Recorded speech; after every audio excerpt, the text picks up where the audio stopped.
नमस्कार, स्वागत है आप सभी का विकास लेक्चर में। दोस्तों, उम्मीद करता हूं आप और आपका परिवार रोजाना की तरह अच्छे होंगे। और दोस्तों, आज की वीडियो में हम बात करेंगे टॉपिक प्रोटोजोआ। ठीक है, तो इसमें हम जानने का प्रयास करेंगे कि इसके जो मुख्य कैरेक्टर्स हैं, मुख्य लक्षण हैं, वो क्या क्या हैं। तो मैं उम्मीद करूँगा कि आप लोग जो है मेरा वीडियो लास्ट तक देखिएगा और ज़रूरत पड़ी तो आप जो है इसका स्क्रीनशॉट भी लेते चलेंगे। तो प्रोटोजोआ से संबंधित जितने भी यहाँ पर इम्पोर्टेंट क्वेश्चन बनेंगे, इम्पोर्टेंट करेक्टर्स बनेंगे, वो सभी यहाँ पर नोट करूँगा और आप चाहे तो इसको लिख भी सकते हो। तो दोस्तों, फिलहाल जो हमारा फोकस रहेगा पूरी तरह से कंपटीशन के क्वेश्चनों को लेकर रहेगा। यानी कि जीव विज्ञान के संबंध में चाहे किसी भी तरह का कंपटीशन आप देने जा रहे हो तो उसी के लिए प्रोटोजोआ से जो भी क्वेश्चन उठेंगे वो यहाँ पर आपके लिए बहुत ही इम्पोर्टेंट होने वाले हैं। तो चलिए समझते हैं एक एक चीज को। तो सबसे पहले हम जानेंगे कि प्रोटोजोआ जो है वो किसके द्वारा दिया गया था। ठीक है, तो सबसे पहले इसी को लिख देता हूं मैं कि प्रोटोजोआ जो है, ये शब्द जो है वो किसके द्वारा दिया गया था। तो द टर्म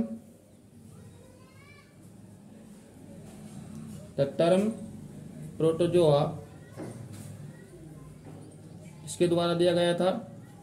प्रोटोजोआ वाज तो गिवन बाय गोल्डफश। किसके द्वारा दिया गया था? गोल्डफश के द्वारा दिया गया था। तो गिवन बाय गोल्डफश। और हमें इसके साथ ही साथ एक बहुत सुंदर सा नोट्स भी बनाते हुए चलना है। तो किसके द्वारा दिया गया था ये शब्द? गोल्डफश के द्वारा दिया गया था। आप चाहे हिंदी मीडियम के हों या आप इंग्लिश मीडियम के हों, तो दोनों ही भाषा में हम इसको लिखने का प्रयास करेंगे। तो गोल्डफश के द्वारा प्रोटोजोआ शब्द दिया गया था, है ना। अच्छा, अगर क्वेश्चन ये पूछा जाता है, ये तो हो गया सबसे पहले जो प्रोटोजोआ दिया गया वो किसके द्वारा? गोल्डफश के द्वारा दिया गया। मान लीजिए क्वेश्चन आपका एग्जाम में इसकी बजाय ये पूछा जाता है कि सबसे पहले जो अध्ययन किया वो किसने किया, तो ध्यान रखिए मेरे भाई, इसका जो आंसर है वो बदल जाएगा। ठीक है, तो कई बार गोल्डफश ही आप वहां पर कर देते हो, लेकिन इसका जो आंसर है वो गोल्डफश यहाँ पर नहीं होगा। ठीक है, तो उसको भी मैं यहाँ पर लिख देता हूँ। दरअसल वो कौन होंगे? वो वही होंगे ल्यूवेनहॉक। ठीक है, तो ल्यूवेनहॉक। तो इसका जो क्वेश्चन बनेगा वो कैसे बनेगा कि हु स्टडीड, यानी कि इसका जो अध्ययन किया सबसे पहले किसने किया था? प्रोटोजोआ का जो फर्स्ट अध्ययन किया था। वैसे तो इसके बाद में काफी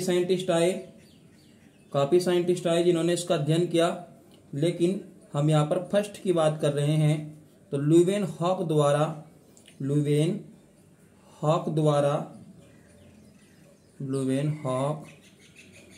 के द्वारा ये सबसे पहले इसका अध्ययन किया गया। आप चाहे तो इसको ऐसे भी लिख सकते हो, ल्यूवेनहॉक के द्वारा सबसे पहले इसका अध्ययन किया गया। ठीक है, तो आपको एक बहुत सुंदर सा नोट्स भी मेरे द्वारा यहाँ पर मिलने वाला है। ठीक है, तो बहुत ध्यान से हमें हर एक कॉन्सेप्ट को क्लियर करके चलना है। तो यहाँ पर मैंने आपको 2 क्वेश्चन क्लियर करा दिए। अगर बात पूछी जाती है कि प्रोटोजोआ किसने दिया था, तो गोल्डफश ने दिया था। और अगर आपसे ये पूछा जाता है कि सबसे पहले किसने अध्ययन किया था, तो ल्यूवेनहॉक इसका राइट आंसर आपका हो जाएगा। ठीक है, चलिए मैं आपको एक बहुत ही इंपॉर्टेंट इसके संबंध में बताता हूं कि यदि आपका क्वेश्चन क्या पूछा जाएगा। यदि आपका क्वेश्चन यहाँ पर पूछा जाएगा कि जो प्रोटोजोआ है वो यूनिसेलुलर है या मल्टीसेलुलर, तो बड़ा ही इंपॉर्टेंट क्वेश्चन है, तो ध्यान रखिएगा आप। तो यहाँ पर दोस्तों ये हो जाएगा, तो प्रोटोजोआ जो होता है वो यूनिसेलुलर होता है। तो प्रोटोजोआंस भी आप इसको लिख सकते हो। तो प्रोटोजोआंस आर यूनिसेलुलर।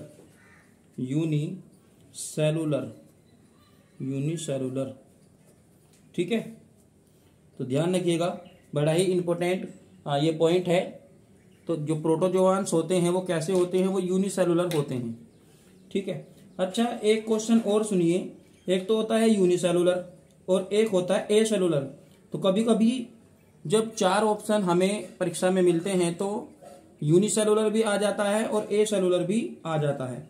तो ऐसे टाइम को आपको कौन सा जो ऑप्शन है वो चॉइस करना है, वो सुनना है आपको ए सेलुलर। ध्यान रखिएगा, मैं इसको लिख देता हूं, आप भी नोट बनाकर लिख दीजिएगा कि यदि इसको नोट बना के लिख देंगे अलग से ही, बहुत इंपॉर्टेंट ये पॉइंट है, इसको आपको जो है नोट बनाकर लिख लेना है। क्या पूछा जाएगा? यदि आपके आंसर में क्या आ जाए, प्रोटोजोआंस के लिए, किसके लिए?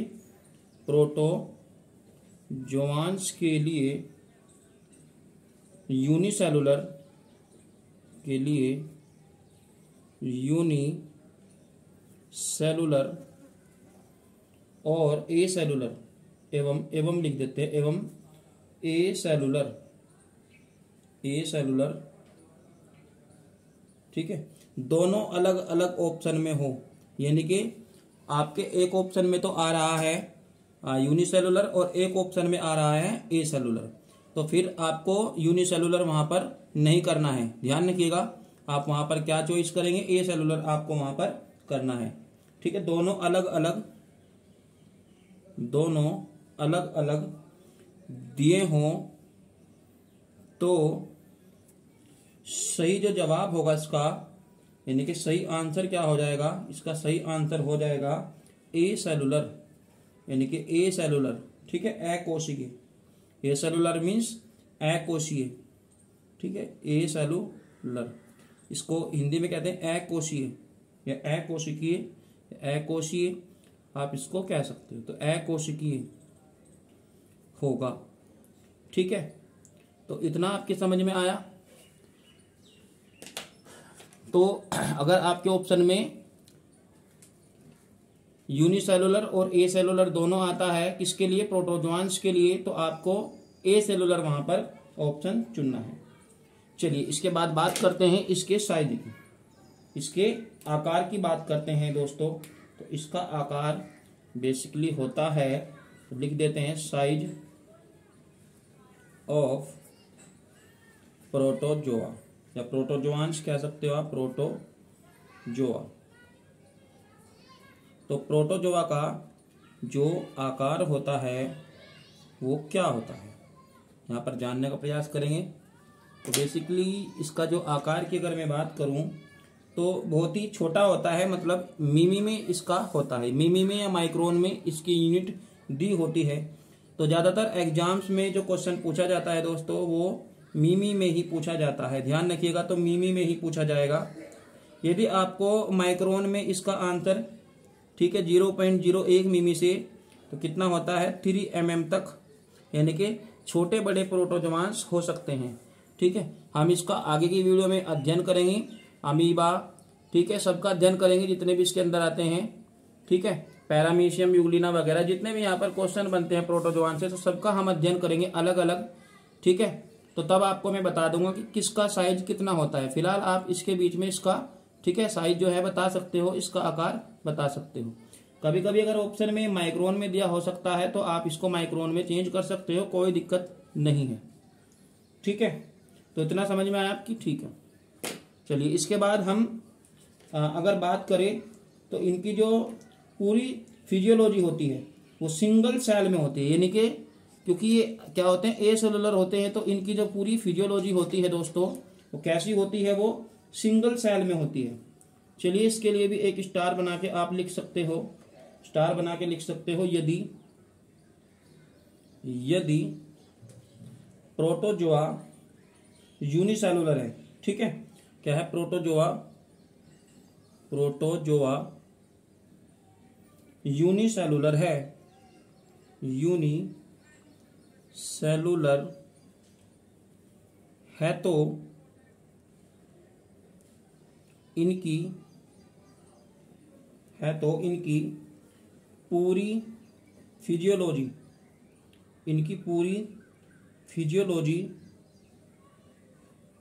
ठीक है, कैसी होगी? सिंगल सेल में होती है। इसको अलग पेन से लिख देता हूं मैं, तो सिंगल सेल में होती है, सिंगल सेल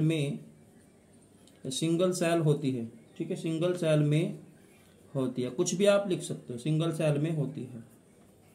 तो इम्पोर्टेंट्स पॉइंट है, आप इसको याद रखिएगा। सिंगल सेल, ठीक है, एकल कोशिका। सिंगल सेल मीन्स एकल कोशिका, ठीक है। तो फिलहाल आप कितना समझ में आया? ठीक है, तो आप इस पेज का जो है स्क्रीनशॉट ले सकते हैं, क्योंकि फिलहाल जो है इतना पेज आपका क्लियर हो रहा है। चलिए, इसके बाद हम बात करें कि इसमें क्या क्या चीज़ें हमें यहाँ पर पढ़नी है, ठीक है। सभी प्रोटोजोआंस के लिए क्या क्या हमें यहाँ पर पढ़ना है इसकी पूरी फिजियोलॉजी में। तो दोस्तों, अगर हम बात करें as like respiration, nutrition, digestion, excretion, तो इनके बारे में हमें यहाँ पर डिस्कस करना है दोस्तों। तो मैं यहाँ पर लिख दे रहा हूँ। ऐसे ये पॉइंट्स कोई खास पॉइंट नहीं है, लेकिन फिर भी आप, ठीक है, देख सकते हो इसको। तो एज लाइक तो क्या क्या पढ़ना है हमें? हमें इसमें पढ़ना है रेस्पिरेशन पढ़ना है, यानी कि श्वसन हमें इसमें पढ़ना है, रेस्पिरेशन, ठीक है। न्यूट्रिशन, तो न्यूट्रिशन की भी चर्चा करेंगे, न्यूट्रिशन, ठीक है। और पाचन, डाइजेशन, ठीक है। और इसके बाद बात करेंगे उत्सर्जन, एक्सक्रिएशन। तो ये सभी पॉइंट हमें यहाँ पर पढ़ने हैं प्रोटोजोआंस में, ठीक है। अच्छा दोस्तों, अगर हम बात करें इसके लोकोमोशन की, यानी कि जो इसका चलन अंग है, अगर हम उसकी बात करें, ठीक है, तो लोकोमोशन क्या होता है इसमें, तो इसके लिए भी क्वेश्चन आपको जो है लिख लेना चाहिए। इसका क्वेश्चन भी पूछा जा सकता है भाई, कि जो इसका जो लोकोमोशन होता है वो किसके द्वारा होता है, यानी कि प्रोटोजोआंस में सीलिया होते हैं, फ्लैजेला होते हैं, ठीक है। तो इसके द्वारा क्या लोकोमोशन होता है क्या? तो फिलहाल चूंकि हम प्रोटोजोआंस पढ़ रहे हैं, तो फिलहाल हम सभी का जिक्र यहाँ पर कर देंगे कि सीलिया, फ्लैजेला, सभी का जिक्र हम यहाँ पर कर देंगे। देखिए, स्टार बना के लिख लेंगे यहाँ पे, ठीक है, स्टार बना के आप लिख लेंगे। तो प्रोटोजोआंस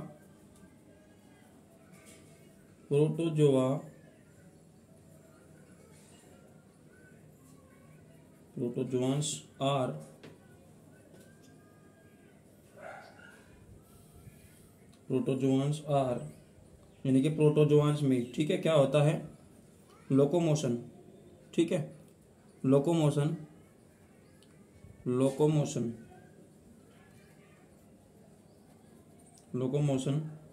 किसके द्वारा होता है भाई?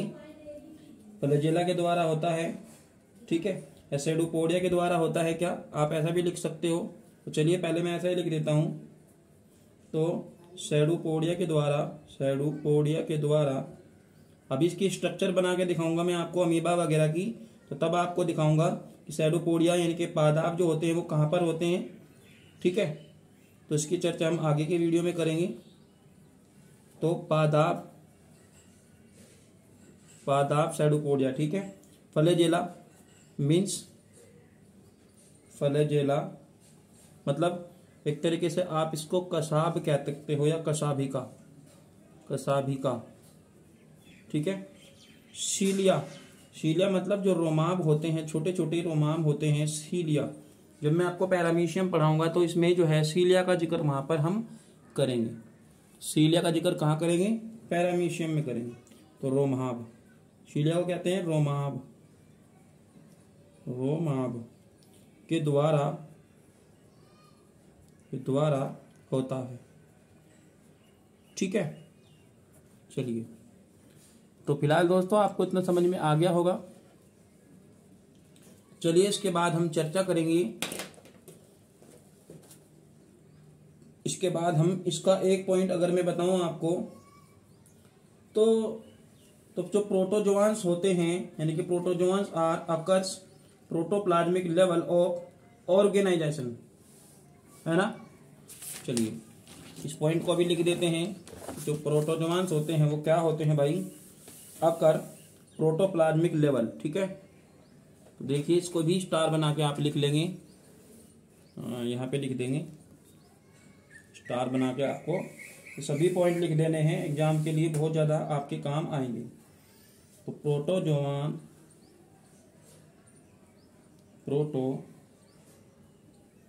Joan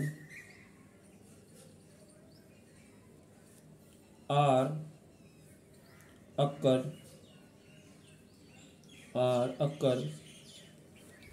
protoplasmic. ठीक है, इसको आप पेन चेंज करके लिख देंगे, प्रोटोप्लाज्मिक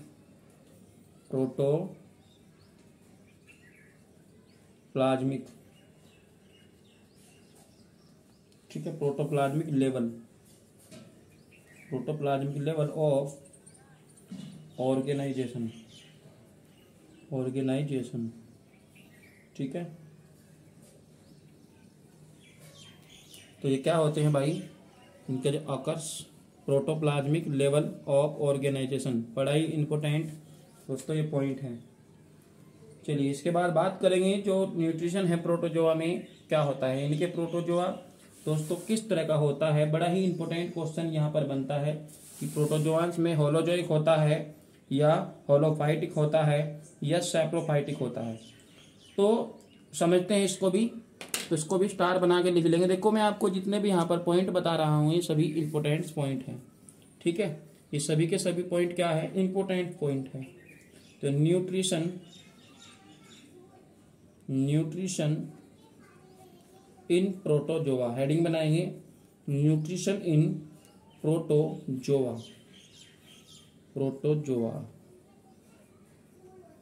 या प्रोटोजोआंस भी आप लिख सकते हो।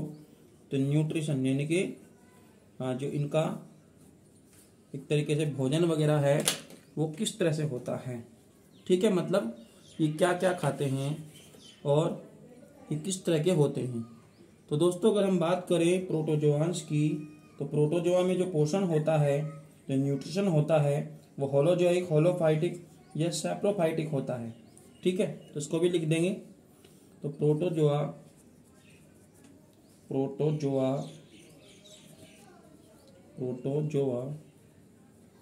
में जो न्यूट्रिशन होता है यानी कि जो पोषण होता है, तो कहीं कहीं हिंदी में भी लिख देता हूँ, पोषण जो होता है वो कैसा होता है भाई, होलोजोइक होता है। ठीक है, होलोजोइक मतलब जंतु के समान, और क्या होता है, होलोफाइटिक। ठीक है, पादप सम यानी कि पादप के समान भी होता है। इसके जो कॉमन है, जब हम इनके अलग अलग, ठीक है, अलग अलग टॉपिक जो है वो पढ़ेंगे, जैसे यूग्लिना, पैरामीशियम, अमीबा वगैरह सब कुछ पढ़ेंगे अलग अलग, तो तब हमें पता चल जाएगा कि होलोजोइक कौन होते हैं, होलोफाइटिक कौन होते हैं। ठीक है, तो जैसे यूग्लिना वगैरह है, ये थोड़ा सा प्लांट टाइप का होता है, क्योंकि इसमें कुछ ऐसे करेक्टर्स पाए जाते हैं इसकी सेल्स के अंदर, इसकी कोशिका के अंदर, कि जो पादप यानी कि प्लांट किंगडम की तरह करेक्टर शो करते हैं। ठीक है, तो अगर हम बात करें जंतुसम, तो आप समझ सकते हो दोस्तों जो अमीबा वगैरह है वो इसके अंदर आएंगे। ठीक है, तो इसकी ज़्यादा डिटेल में यहाँ पर फिलहाल नहीं लिख रहा हूँ क्योंकि हम प्रोटोजोआंस पढ़ रहे हैं। तो फिलहाल आप सभी को जो है लिख सकते हो यहाँ पर होलोफाइटिक।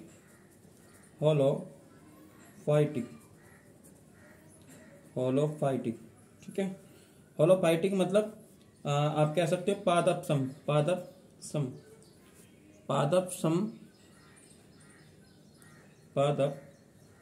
सम। ठीक है, इसको हम क्या कह सकते हैं, इसको हम सैप्रोफाइट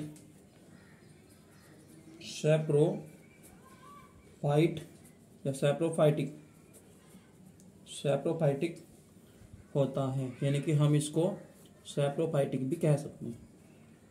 ठीक है, तो आपके पॉइंट समझ में आ गया होगा। चलिए इसके बाद दोस्तों आगे बढ़ते हैं। अगर हम अमीबा की बात करें, तो जैसे मैं भी आपको बता रहा था कि कौन कौन होता है, किस किस तरह का होता है, तो स्टार बना के उसको भी लिख लेते हैं अलग पेन से थोड़ा सा, तो ये भी लिख लिया जाएगा। समझते हैं इसको भी एक बार।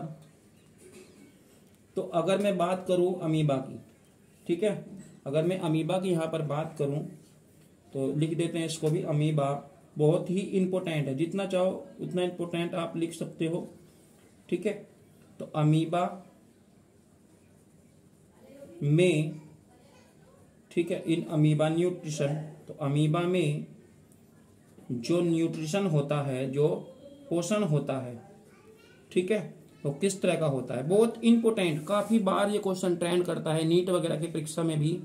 तो अमीबा होता है, उसमें जो न्यूट्रिशन है, जो पोषण है, वो किस तरह का होता है। और अगर वही हम बात करें, इसका जो क्वेश्चन दूसरा है, अपोजिट क्वेश्चन है दोस्तों, युगलीना वाला क्वेश्चन बहुत ज्यादा इंपॉर्टेंट है, तो इसको भी देख लिया जाए। इसको भी मैं यहीं पे लिख देता हूँ, ठीक है, युगलीना के लिए और अमीबा के लिए। तो क्वेश्चन दोनों क्या है, दोनों एक दूसरे के अपोजिट हैं और दोनों ही बहुत ज्यादा इंपॉर्टेंट हैं। तो इन न्यूट्रिशन युगलीना, ठीक है।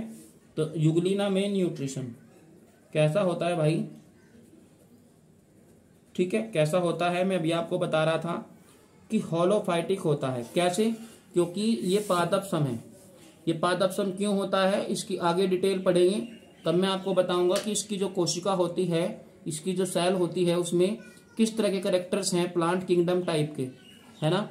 तो इसका वर्णन हम आगे की वीडियो में करेंगे। फिलहाल हम इसके चूंकि प्रोटोजोआंस के मुख्य कैरेक्टर्स पढ़ रहे हैं, मेन कैरेक्टर्स पर डिस्कस कर रहे हैं, तो हमें ज्यादा वर्णन फिलहाल जो है अमीबा का, युगलीना का यहाँ पर नहीं करना है। तो कॉमन क्वेश्चन थे और बहुत ज्यादा ये इम्पोर्टेंट थे, इसीलिए मैं इनको जो है यहाँ पर ले लिया हूँ, ठीक है। तो अमीबा की अगर मैं बात करूँ तो ये कैसा होता है, ये होलोजोइक होता है भाई। कैसा होता है, होलोजोइक होता है, यानी कि जंतु के समान इनमें पोषण होता है, ठीक है। इसकी भी अलग अलग तरीके हैं, अलग अलग मेथड है, उन पर भी डिस्कस करेंगे आगे की वीडियो में। फिलहाल ये जो होता है अमीबा जंतुसम होता है। और अगर वहीं मैं युगलीना की बात करूं तो दोस्तों, युगलीना क्या होता है भाई, सैप्रोफाइटिक होता है या होलोफाइटिक ये होता है, ठीक है। इतना क्लियर, ठीक है दोस्तों। अगर हम चलिए युगलीना की मैं आपको बताऊं बात, तो युगलीना के लिए एक पॉइंट और है जो बहुत महत्वपूर्ण पॉइंट है, क्योंकि ये जो है ये क्या होता है, ये प्लांट और एनिमल, ठीक है, का क्या होता है, कनेक्टिंग होता है। मतलब ये कनेक्टिंग लिंक का काम करता है भाई, यानी कि ये बीच की कड़ी होता है, ठीक है। चलिए इस पॉइंट को भी स्टार बना के आप लिख लेंगे, बहुत ज्यादा इंपॉर्टेंट ये जो है पॉइंट है, बहुत ही ज्यादा इंपॉर्टेंट पॉइंट है दोस्तों, ठीक है। तो पॉइंट क्या है जरा समझिएगा। तो ए कनेक्टिंग लिंक, ठीक है, ए कनेक्टिंग लिंक, मैं यहाँ पर फिलहाल किसकी बात कर रहा हूँ भाई, युगलीना की बात कर रहा हूँ, क्योंकि बड़ा ही इंपॉर्टेंट क्वेश्चन है। ए कनेक्टिंग लिंक, ठीक है, बिटवीन एनिमल, ठीक है, एंड प्लांट, यानी कि ये कनेक्टिंग लिंक होता है किसके बीच में, किसके बीच में होता है, ये एनिमल और प्लांट के बीच में। तो animal and plant is called euglena, ठीक है। क्या कहते हैं भाई इसको, युगलीना कहते हैं किसको, जो कनेक्टिंग लिंक होता है किसका, एनिमल्स और प्लांट का, उसको हम कहते हैं युगलीना, ठीक है। तो जो हिंदी में भी हम लिख सकते हैं इसको, तो अच्छा रहेगा, क्योंकि इंपॉर्टेंट क्वेश्चन है। मैं लिख देता हूं यहाँ पर, ठीक है, आप ब्रैकेट में भी लिख सकते हो, जंतु और पादप के बीच की कड़ी, ठीक है, क्या है, युगलीना। बीच की कड़ी युगलीना है, ऐसे लिख सकते हो, युगलीना है, ठीक है। तो इतना आपको समझ में आ गया होगा, ठीक है भाई। अच्छा, अब आप ये सोच रहे होंगे, जब ये दोनों तरह का होता है, मतलब एनिमल्स किंगडम टाइप का भी होता है, प्लांट किंगडम टाइप का भी होता है, तो इसमें जो न्यूट्रिशन होता है वो कैसा होता है, वो पादपसम होता है कि जंतुसम होता है। तो बड़ा ही खास क्वेश्चन यहाँ पर जो है बन रहा है, तो इस बात को भी इग्नोर नहीं किया जा सकता बिल्कुल भी, ठीक है। तो अगर हम बात करें कि इसकी कुछ कंडीशन होती है, ठीक है, इसकी कुछ कंडीशन होती है कि ये कभी कभी होलोफाइटिक भी होता है और कभी कभी होलोजोइक भी होता है, ठीक है। तो इसको हम लिख देते हैं इसकी कंडीशन, ठीक है, कि कौन कौन सी की कंडीशन है कि ये कब किस तरह का बर्ताव करेगा। तो देखते हैं जरा इसको भी, इस पॉइंट को भी आप लिख लीजिएगा। तो अंडर इसको भी अलग से लिख लेंगे इसको भी।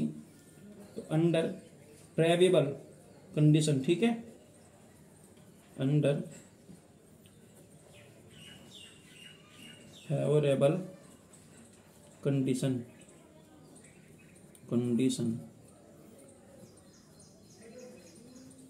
युगलीना की जो अंडर फेवरेबल कंडीशन है तो क्या होता है, टेक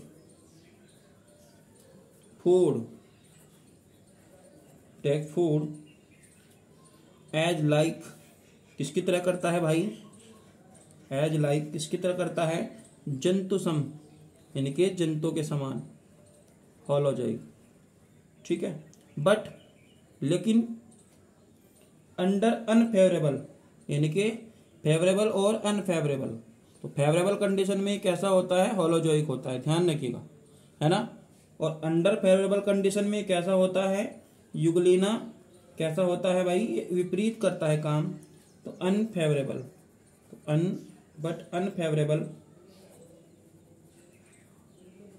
अनफेवरेबल, ठीक है, कंडीशन युगलीना, ठीक है, क्या करता है, गेट फोटोसिंथेसिस, बड़ा ही अच्छा पॉइंट दोस्तों यहाँ पर है, क्या करता है ये, फोटोसिंथेसिस अभिक्रिया करता है, प्रकाश संश्लेषण अभिक्रिया को शो करता है।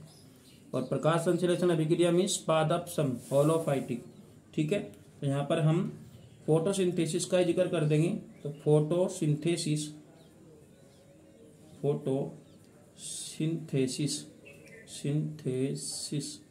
तो फोटोसिंथेसिस रिएक्शन अभिक्रिया, तो जो प्रकाश संश्लेषण अभिक्रिया है वो करता है कब, unfavourable condition.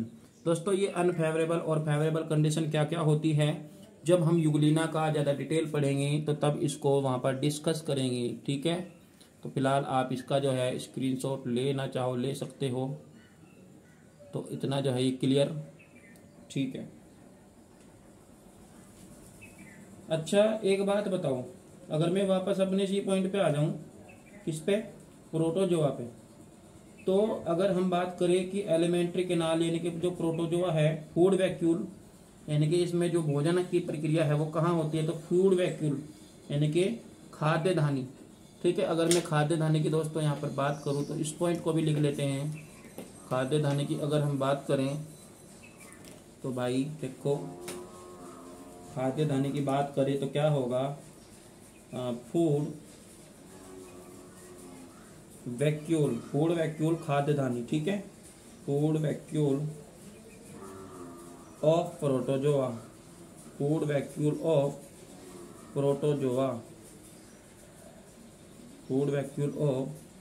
Protozoa is analogous, ठीक है, इज एनालॉगस, ठीक है। क्या होता है भाई, human alimentary canal, human elementary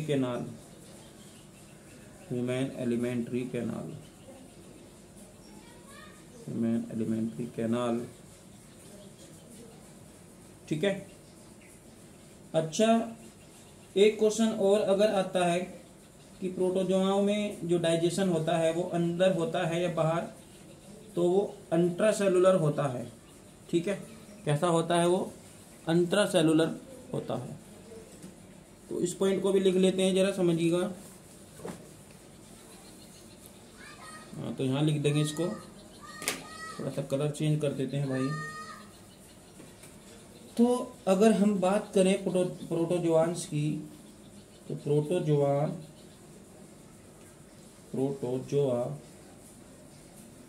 in digestion, ठीक है, जो पाचन होता है, प्रोटोजोआ इन डाइजेशन, तो कैसा होता है वो, इंट्रासेलुलर होता है। इसको चेंज करके लिख देंगे कलर से, क्या होगा वो, इंट्रासेलुलर होता है, इंट्रासेलुलर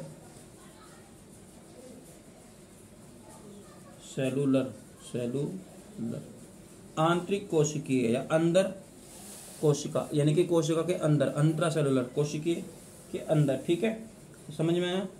अच्छा एक बात बताओ आप मुझे, अगर क्वेश्चन ये बने कि जी जो प्रोटोजोआ होते हैं उनके अंदर सर्कुलेटरी सिस्टम होता है या नहीं होता है, यानी कि इसमें जो होता है रुधिर परिसंचरण तंत्र वो होता है या नहीं होता है, तो चलिए इसकी भी बात कर लेते हैं भाई।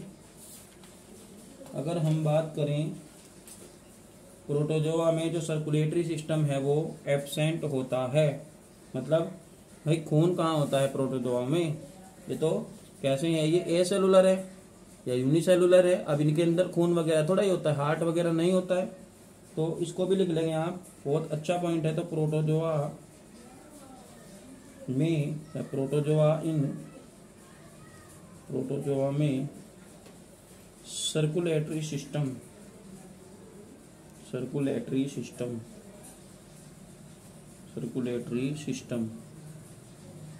कैसा होता है, सर्कुलेटरी सिस्टम एब्सेंट होता है, अनुपस्थित होता है, बहुत अच्छा ये पॉइंट है।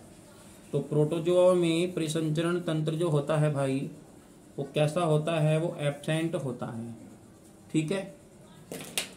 चलिए इसके बाद अगर हम बात करें प्रोटोजोआ प्रोटोजोआ का जो उत्सर्जन है यानी कि एक्सक्रिएशन है उसका भी देख लेते हैं जरा, उसको भी देख लेते हैं जरा, देखिए। अच्छा जो प्रोटोजोआ का जो उत्सर्जी पदार्थ है ना, क्वेश्चन बहुत ज़्यादा इंपॉर्टेंट है। तो अमोनिया होता है, लेकिन अगर मैं बताऊं आपको कुछ बुक्स में यूरिया भी दिया हुआ है, तो फिलहाल जो है मेरा डाउट ये लेके है कि कुछ बुक्स में तो अमोनिया दे रखा और कुछ बुक्स में क्या दे रखा भाई, यूरिया दे रखा, तो मैं यहाँ दोनों का जिक्र कर दूंगा, लेकिन जो ज़्यादातर है वो अमोनिया ही है, ठीक है। लेकिन फिर भी आप एक बार देख लेना। तो प्रोटोजोआ में किसके द्वारा होता है, प्लाज्मा लेमा के द्वारा होता है, ठीक है। यानी कि किस पार्ट के द्वारा होता है वो, प्लाज्मा लेमा के द्वारा, एक्सक्रिएशन बाय किसके द्वारा, एक्सक्रिएशन बाय द्वारा प्लाज्मा लेमा,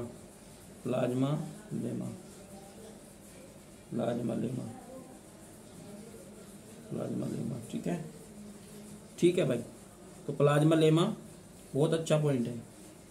अच्छा अगर हम प्रोडक्ट की बात करें तो उत्सर्जी, अगर पदार्थ की बात करें तो उत्सर्जी पदार्थ का भी एक जो क्वेश्चन है वो लिख ले जाएंगे आप, देखो इसको भी लिख लिया जाए, यहाँ लिख लेंगे। देखो अगर हम बात करें एक्सक्रिएटरी प्रोडक्ट या एक्सक्रिएटरी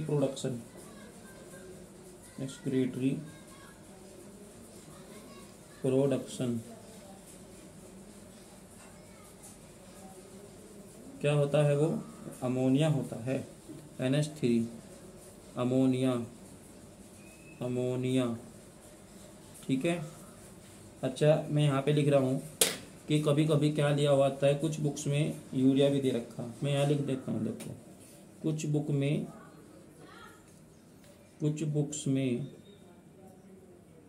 यूरिया भी दे रखा भाई, यूरिया आप लोग एक बार देख लेना कि आपकी बुक्स में क्या है। तो वैसे तो ज़्यादातर अमोनिया ही है NCERT में भी, लेकिन कुछ बुक्स हैं ऐसी, कुछ राइटर की बुक्स हैं ऐसी, हो सकता है गलत टाइपिंग हो रहा हो, तो फिर भी आप एक बार देख लेना कि कुछ बुक्स में यूरिया दे रखा हुआ है, ठीक है।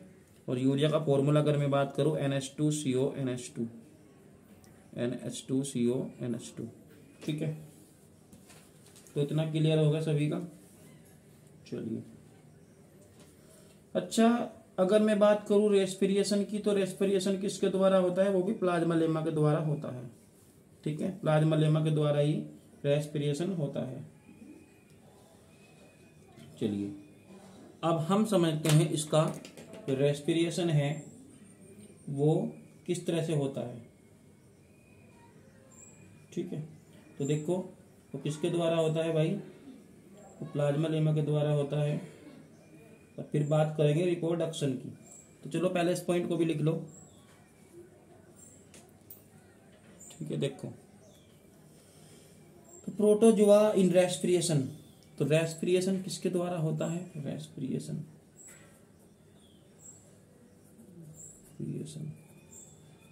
किसके द्वारा होता है भाई, प्लाज्मा लेमा। आप अपने हिसाब से लिख लेंगे बाई प्लाज्मा लेमा, यानी कि प्लाज्मा लेमा के द्वारा, plasma lemma, plasma lemma, plasma lemma या प्लाज्मा लेमा डबल एम बना सकते हो। तो प्लाज्मा लेमा के द्वारा रेस्पिरेशन होता है। अच्छा, एक बात बताओ आप, अगर मैं बात करूं रिप्रोडक्शन की, प्रजनन की बात करूं, किसमें, प्रोटोजोआ में जो प्रजनन प्रक्रिया है वो कैसे होती है, तो चलो इसको भी देखते हैं। तो रिप्रोडक्शन इन प्रोटोजोआंस, यानी कि प्रोटोजोआंस में जो जनन क्रिया है वो किसके द्वारा होती है, 3 तरह से होती है, लेकिन फिलहाल मैं तीनों के यहाँ पर नाम लिख दूंगा, वर्णन नहीं करेंगे। वर्णन तब करेंगे इसका जब हम इनकी डिटेल पढ़ेंगे अलग अलग, तो तब इसका वर्णन वहाँ पर कर देंगे, तो कोई दिक्कत नहीं है। तो फिलहाल आप हेडिंग बना सकते हो, reproduction, reproduction in protozoa, protozoans, protozoa लिख सकते हो, प्रोटोजोआंस लिख सकते हो, कोई दिक्कत नहीं है। ठीक है, तो किस किस के द्वारा होता है भाई, by binary fusion, by binary fusion. ठीक है, वर्णन करेंगे आगे इसका भी, बाई बाइनरी फ्यूजन। आप सबके बारे में फिलहाल यहाँ पे लिख लेंगे। स्पोरोलेशन, स्पोरोलेट, स्पोर भी बनते हैं कुछ में, स्पोरोलेशन, स्पोरोलेशन, स्पोरोलेशन। और एक और है इसका बाइसिस्ट फॉर्मेशन, यानी कि कभी कभी इसमें सिस्ट भी, सिस्ट का फॉर्मेशन भी बन सकता है, सिस्ट फॉर्मेशन, सिस्ट का बनना, सिस्ट फॉर्मेशन। ठीक है दोस्तों, इतना आपकी समझ में आया, ठीक है। अब अगर हम बात करें प्रोटोजोआंस की, तो क्लासिफिकेशन ऑफ प्रोटोजोआ, तो प्रोटोजोआ का क्लासिफिकेशन, अगर हम बात करें प्रोटोजोआ के क्लासिफिकेशन की, तो इसको भी देख लेते हैं फटाफट से भाई, पेज चेंज कर लेंगे। तो क्लासिफिकेशन ऑफ प्रोटोजोआंस। अच्छा, एक क्वेश्चन ये आता है, बहुत इंपॉर्टेंट क्वेश्चन है, कि प्रोटोजोआंस का जो क्लासिफिकेशन है वो किसके आधार पे दिया गया था, तो वो लोकोमोशन एंड न्यूक्लियस के आधार पे इसका वर्गीकरण किया गया था। तो फिलहाल हेडिंग बनाएंगे यहाँ, classification of, classification of, classification of protozoa, protozoa. तो प्रोटोजोआ का क्लासिफिकेशन यहाँ पर हम समझने का प्रयास करेंगे। ठीक है, तो किसके आधार पे किया गया था, ये लोकोमेट्री ऑर्गन के द्वारा दिया गया था और न्यूक्लियस के द्वारा दिया गया था। तो इसको मैं अलग ही लिख दूंगा स्टार बना के। तो बहुत अच्छा क्वेश्चन है, on the basis of, on the basis of locomotion, locomotion and nucleus, nucleus protozoans, यानी कि जो प्रोटोजोआंस का वर्गीकरण है, प्रोटोजोआ का वर्गीकरण है वो किसके आधार पे किया गया था, वो लोकोमोशन और न्यूक्लियस के आधार पे किया गया था, वर्गीकरण किया गया था, किया गया। ठीक है, चलिए इसके बाद अगर हम बात करें तो कितना क्लास है इसका, तो 4 क्लास इसका है। चारों को मैं यहाँ पर नाम लिख देता हूँ पहले, फिर एक एक को डिस्कस करेंगे, अलग अलग सभी के बारे में फिर चर्चा करेंगे। तो सबसे पहले आप देखिएगा, तो सबसे पहले तो मैं यहाँ पर लिख देता हूँ, देयर आर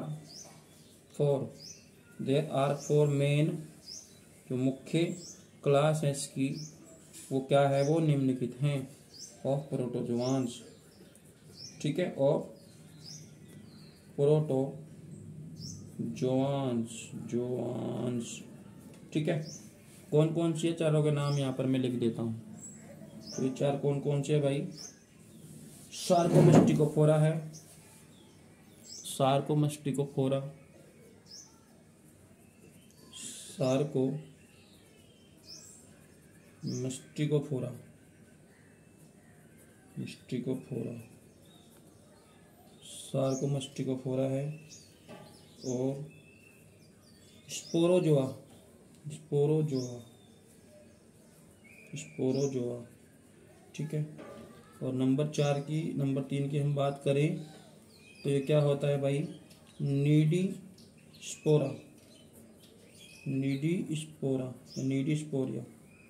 और अगर हम नेक्स्ट और लास्ट की बात करें, सीलियोस्पोरा, सीलियो, सीलियो स्पोरा, सीलियोस्पोरा। तो सीलियोस्पोरा तो 4 है, सार्कोमास्टिकोफोरा, स्पोरोजोआ, नीडोस्पोरिया और सीलियोपोरा। तो सभी को हम यहाँ पर अलग अलग डिस्कस करने की कोशिश करेंगे। तो 4 हमारी जो मुख्य क्लास है वो कितनी है भाई, वो 4 है, ठीक है। चलिए इसके बाद हम जो है हेडिंग बनाएंगे नंबर 1, जो हमारा पहला पॉइंट है, अब उसी को ही हेडिंग बनाएंगे, सार्कोमास्टिकोफोरा, सार्कोमास्टिकोफोरा, सार्कोमास्टिकोफोरा, ठीक है। सार्कोमास्टिकोफोरा हेडिंग बनाएंगे सभी, सार्कोमास्टिकोफोरा। तो इसका जो बेसिकली अगर मैं बताऊं तो जो इसमें क्वेश्चन बनता है उसको भी हम सब क्लास में डिवाइड करेंगे, लेकिन इससे पहले आप थोड़ा सा इसके बारे में जानेंगे कि ये क्या है, ठीक है। तो या फिर आप इसका एक काम करिए,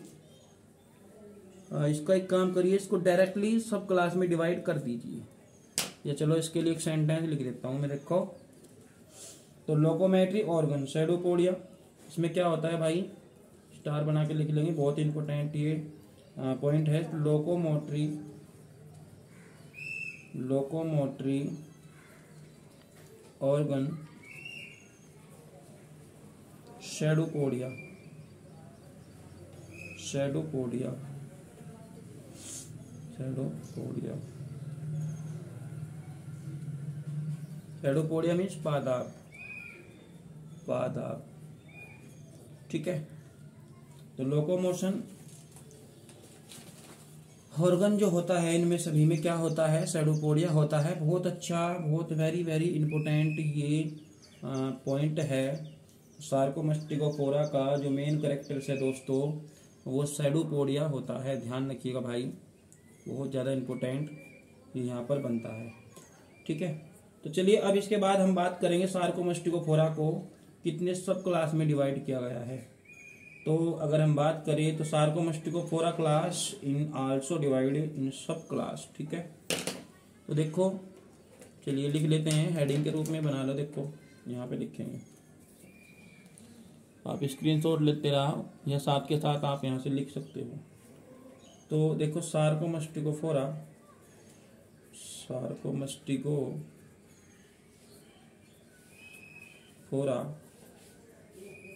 सार्कोमास्टिकोफोरा क्लास इज आल्सो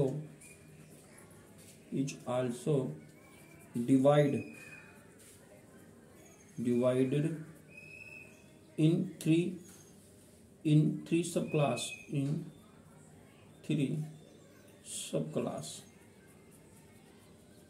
यानी कि इसको जो है कितने क्लास में वर्गीकृत किया गया है, 3 सब क्लास में, ठीक है, सब क्लास में वर्गीकृत किया गया।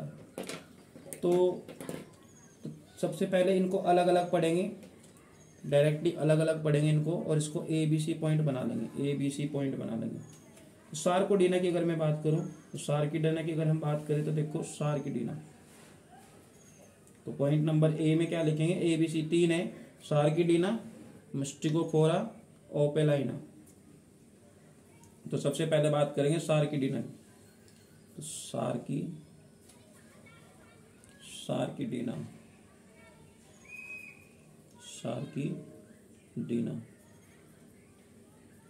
ठीक है।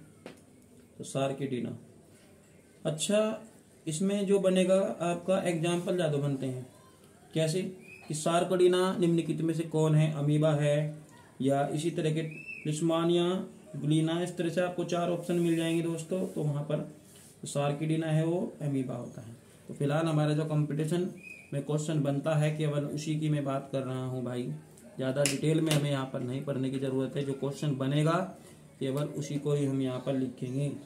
तो सबसे पहले लोकोमेट्री सिस्टम सेडोपोडिया होता है, वो आपको पता चली गया होगा ऊपर, क्योंकि ये सार्कोमास्टिकोफोरा के अंदर हम पढ़ रहे हैं। तो लोकोमोटरी ऑर्गन इसका भी सेडोपोडिया होने वाला है, ध्यान रखिए। तो चलो मैं इसको लिख दूं फिर भी।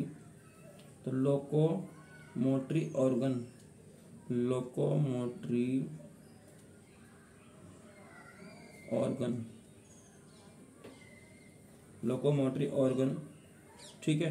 तो इसका क्या है भाई, सेडोपोडिया, सेडोपोडिया, ठीक है। चलिए अगर हम बात करें इसके एग्जाम्पल की, यहाँ से क्वेश्चन बनता है इसका, अमीबा। ये क्वेश्चन भाई यहाँ से बनेगा। तो अमीबा और एंट अमीबा, और एंट अमीबा,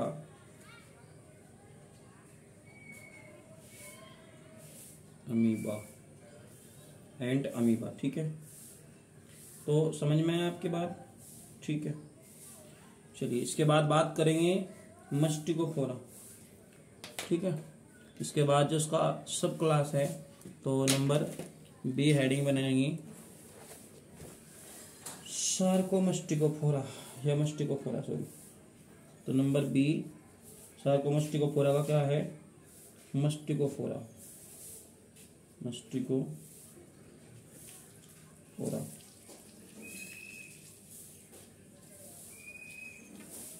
मस्टिकोफोरा, अच्छा इसमें क्या होगा, लोकोमेट्री ऑर्गन फ्लैजेला, ठीक है।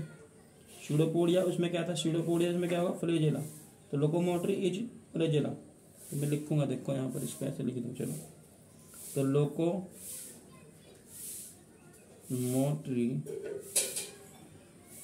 इज फ्लैजेला,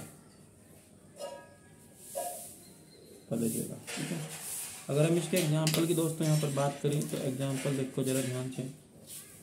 तो अगर हम एग्जाम्पल की बात करें, तो ट्रिप्नोसोमा, ट्रिप्नोसोमा, ठीक है। ट्राइकोमोनास, ट्राइकोमोनास, ठीक है। ट्राइपनिम्फ, ट्राइनिम्फ, ट्राइनिम्फ, ट्राइनिम्फा, ठीक है। अच्छा लिस्मानिया और भी लिख लो, यहाँ लिख लेंगे, देखो लिस्मानिया, लिस्मानिया,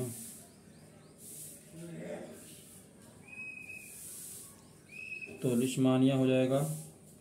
और नोटिलुका, ठीक है, नोटिलुका, जुगलिना, जुगलिना, ठीक है। तो जो बेसिकली जो हमारा मस्टिकोफोरा है, तो उसमें जो एग्जाम्पल है वही आपको ध्यान रखने हैं दोस्तों। एग्जाम्पल ही यहाँ से क्वेश्चन में हमारे बनेंगे, ठीक है। तो एग्जाम्पल ही क्वेश्चन जो है पेपर में बनेंगे। इसके बाद अगर हम बात करें ओपेलाइना, तो इसको भी लिख लेते हैं, देखो भाई। तो नंबर सी हेडिंग बनाएंगे आप, तो नंबर सी हेडिंग बनाएंगे ओपेलाइना, ओपेलाइना। चलो देखो फटाफट से इसको भी देख लो। तो लोकोमेट्री ऑर्गन इसमें क्या होता है, एब्सेंट होते हैं, ध्यान रखिएगा। तो लोकोमेट्री ऑर्गन इसमें क्या होता है, एब्सेंट होता है। Locomotory organ are absent, are absent, ठीक है। समझ में ये बात। अच्छा ये एम्फीबिया पर क्या होते हैं, पैरासाइटिक होते हैं, लिख देंगे। तो नोट बना के लिख देंगे आप, बहुत इंपॉर्टेंट है ये भी नोट। तो देखो अलग पेन से लिख देंगे थोड़ा सा इसको। तो क्या होते हैं भाई, ये पैरासाइटिक होते हैं। तो ओपेलाइना, ओपेलाइना, एम्फीबिया। तो एम्फीबिया का हम डिटेल पढ़ेंगे। एम्फीबिया यानी कि जो उभयचर होते हैं, एम्फीबियंस होते हैं, पर ये क्या होते हैं, ये परजीवी होते हैं, पैरासाइटिक, पैरासाइट होते हैं। ठीक है, तो इतना सभी की समझ में आया। ठीक है, तो चलिए इसके बाद हम बात करेंगे जो हमारा दूसरा क्लास है। दूसरा क्लास क्या था?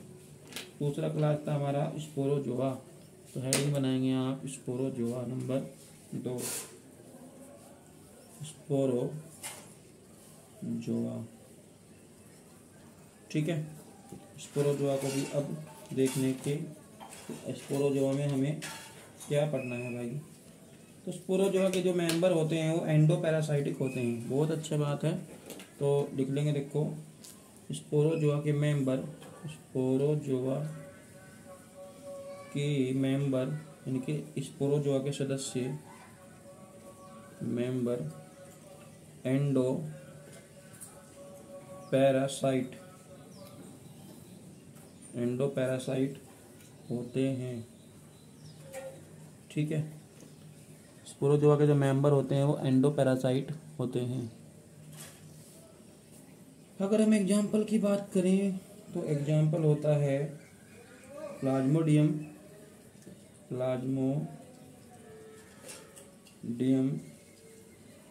तो प्लाज्मोडियम होता है, बेबीसिया होता है भाई, बेबीसिया, और मोनोसिस्ट बहुत ही इम्पोर्टेंट ये एग्जाम्पल है।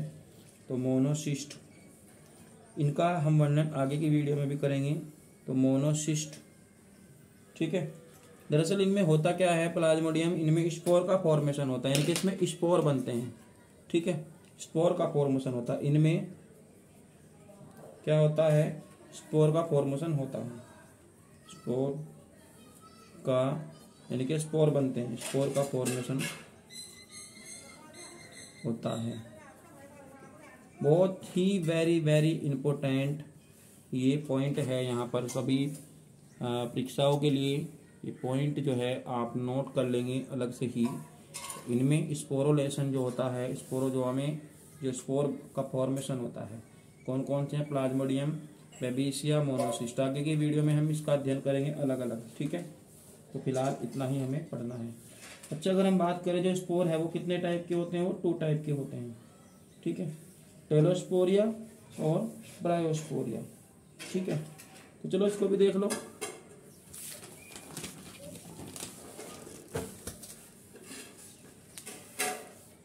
तो स्पोर जो होते हैं वो 2 टाइप होते हैं। तो स्पोर इज 2 टाइप। ठीक है, कौन कौन से? नंबर ए में हम लिखेंगे टेलोस्पोरिया, टेलोस्पोरिया, और नंबर बी की अगर बात करें तो पायरोस्पोरिया, पायरोस्पोरिया। ठीक है, तो इतना क्लियर है। हम इनका जो वर्णन है वो आगे करेंगे, तो फिलहाल आप इसको ऐसे ही लिख सकते हो। तो दोस्तों, इसके बाद स्पोरोजोआ हो गया कंप्लीट। तो तीसरे पॉइंट की बात करेंगे, जो तीसरा क्लास है हमारा, तो क्या है, वो है नीडोस्पोरा, नीडोस्पोरा। उसी का वर्णन अब हम यहाँ पर करेंगे। ठीक है, तो देखो इसमें क्या होता है, इन बेसिकली जो स्पोर का फॉर्मेट होता है वो फिलामेंट होता है। ठीक है, तो देखो यहाँ पर इसको भी लिख दूंगा थोड़ा सा। तो नीडोस्पोरा इन, तो यहीं से लिख देंगे इन, नीडोस्पोरा इन, वीडियो ज़्यादा बड़ा हो जाएगा। तो आज के वीडियो में हम केवल प्रोटोजोआन्स का क्लासिफिकेशन को भी कंप्लीट कर लेंगे, और प्रोटोजोआन जो है हमारा आज की वीडियो में कंप्लीट हो जाएगा। फिर इससे आगे की वीडियो में हम अमीबा, यूग्लिना, पैरामीशियम, फिर छोटे छोटे खंडों में जो है अलग अलग वीडियो में पढ़ेंगे। ठीक है, तो आज का वीडियो इसीलिए बहुत बड़ा हो गया है ना। तो स्पोरो, नीडोस्पोरो, नीडोस्पोरा स्पोर फॉर्मेड, स्पोर फॉर्मेड और फिलामेंट, फिलामेंट मीन्स मतलब तंतु, फिलामेंट।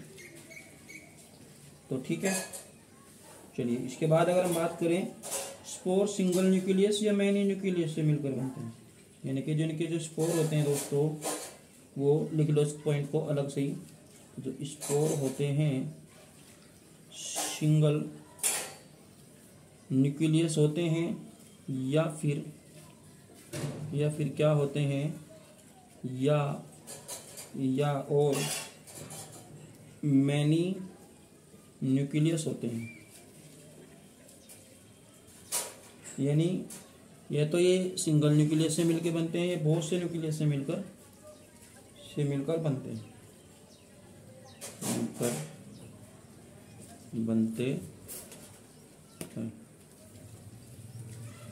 तो इतना सभी की समझ में आ गया होगा भाई। अच्छा, ये जो हमारे नीडोस्पोरा है इनको भी दो ग्रुप में डिवाइड कर दिया आगे चल के, तो इनको भी दो ग्रुप में बांट दिया। तो नीडोस्पोरा को भी हमने दो ग्रुप में बांट दिया। इसका एग्जांपल भी देखेंगे। पहले से एक काम करो, इसको दो ग्रुप में बांटा गया है। नीडोस्पोरा को भी कितने ग्रुप में? दो ग्रुप में, 2 ग्रुप में डिवाइड किया गया है। 2 ग्रुप में बांटा गया है। ठीक है, बांटा गया। मिक्सोस्पोरा और माइक्रोस्पोरा। मिक्सो और माइक्रो, बड़ा और छोटा।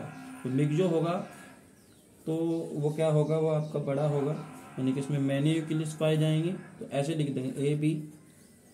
तो मिक्सो स्पोरा, और ये क्या है भाई? ये है माइक्रो स्पोरा। तो मिक्सोस्पोरा और एक है माइक्रोस्पोरा।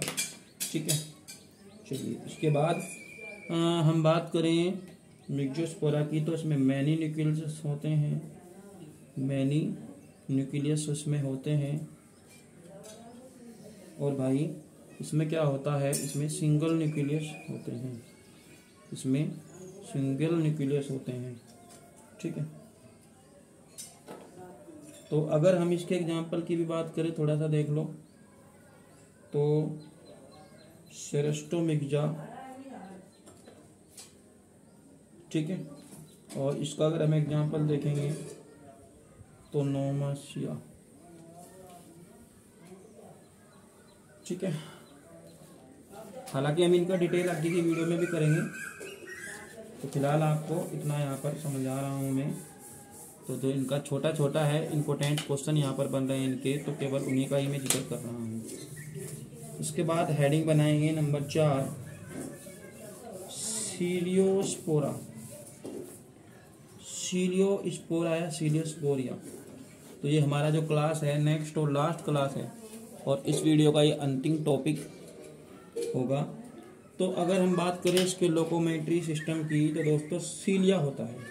तो आप समझ ही गए होंगे कि पैरामीशियम अगर आपने देखा होगा चप्पल के आकार का, तो उसके ऊपर जो लोकोमेट्री ऑर्गन होता है वो सीलिया ही होता है। चलो लिख लेंगे इस बात को, लोको मोशन बाय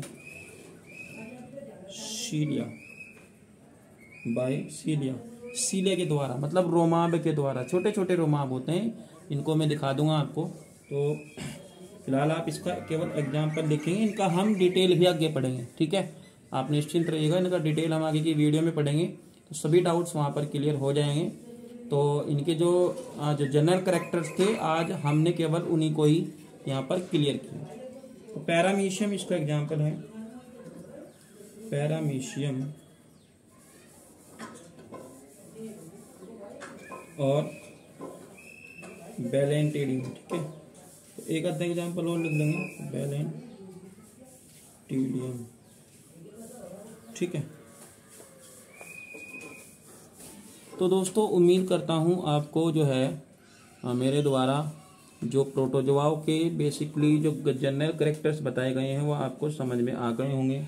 तो दोस्तों अगर आप मेरे चैनल पर पहली बार हैं तो इसको सब्सक्राइब कर लीजिए और अपने दोस्तों के साथ मेरे वीडियो को ज़रूर साझा कीजिए। और अगर आप इस तरह के नोट्स का मुझसे PDF वगैरह लेना चाहते हैं तो मुझे इनबॉक्स में मैसेज करके भी आप व्हाट्सएप के माध्यम से इसको फ्री में प्राप्त कर सकते हो। तो thank you watching my video. तो नेक्स्ट टॉपिक पे हम चर्चा करेंगे दोस्तों, इसका जो अगला पॉइंट होगा उसी पर हम अगली वीडियो में डिस्कस करेंगे। तो खुश रहिए। ओके, आज की वीडियो में केवल इतना ही।